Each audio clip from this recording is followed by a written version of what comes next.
Capital Spreads weekly video. My name is Zahid Mahmood, and our regular guest Bill Hubard is actually on holiday today. So instead I'm joined by our resident expert, Angus Campbell.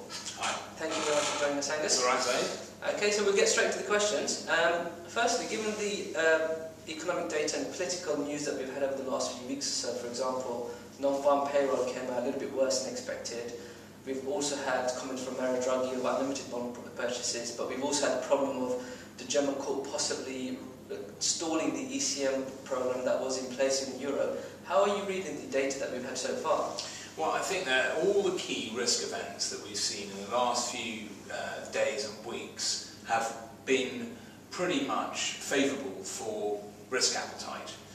As you mentioned, the ECB, first of all, we had a lot of leaks about that into the market. It became very clear that Draghi was going to move towards unlimited bond purchases. That's what he's done. The market wanted that. Yeah. We've got it. And then, of course, the Constitutional Court, there was concerns whether they might delay, will they put conditions. Nothing really materialised. They said that's fine, it's all legal. Again, that assisted, in particular, the DAX went higher. And the strength of the DAX has been really quite remarkable. FTSE quite sluggish, but also you had just recently the Dutch vote as well, and that seems to have gone again in favour of sort of the austerity measures that they're trying to implement there to bring their budget deficit under control. So really everything that's happened in the last few weeks has been very sort of bullish for risk appetite. Well, the ECB has obviously shown their hand in terms of what they believe is the solution to the euro crisis. We've got the Fed meeting later on today, the FOMC announcement. What's your reading of what's going to happen there? Well, again, the market's expecting, consensus is about sort of 3/4 of analysts are expecting some sort of stimulus. Depending, it doesn't really, no one really knows what sort of stimulus we'll get.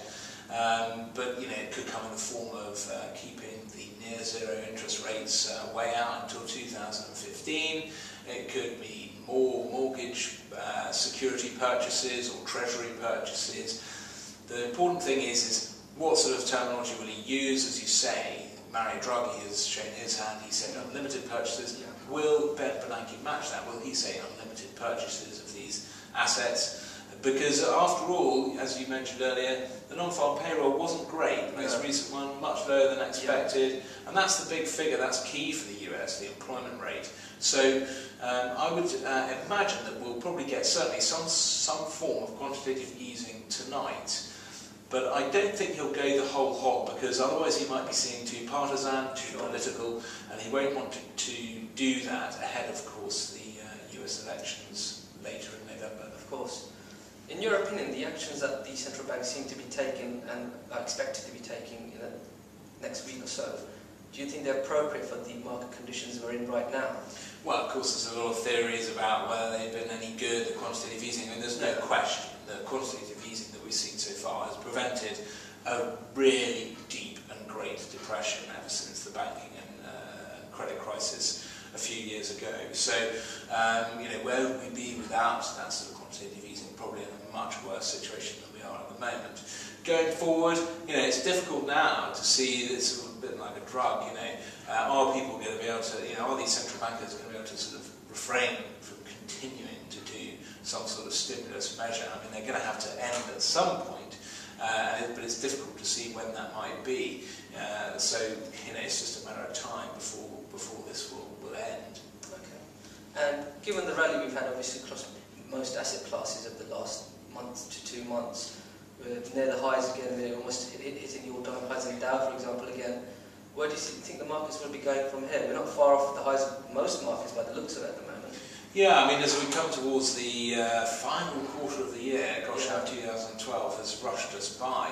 But it's been a sort of not a very volatile year, but it has seen markets fluctuate between highs and lows. Sometimes we've had a bit of volatility, but things really in the last few weeks and last couple of months during the summer with the Olympics and stuff, it's been incredibly low volatile.